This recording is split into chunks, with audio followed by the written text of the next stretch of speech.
गरवी तसाच उदया बाळे तुझ्या जीवनी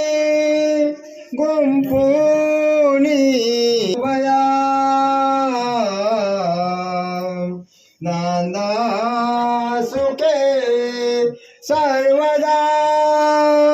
हाचिया शिशलाडके मुली तुला कोर्या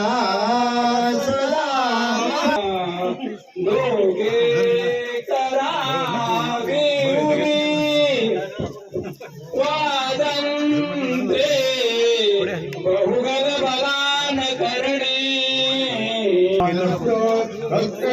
बहुत मंगलम तदेव लग्नं कुदिनं तदेव ताराबलं चंद्रबलं तदेव विद्याबलं दैवबलं तदेव लक्ष्मीपतिते प्रियगौ स्मरामि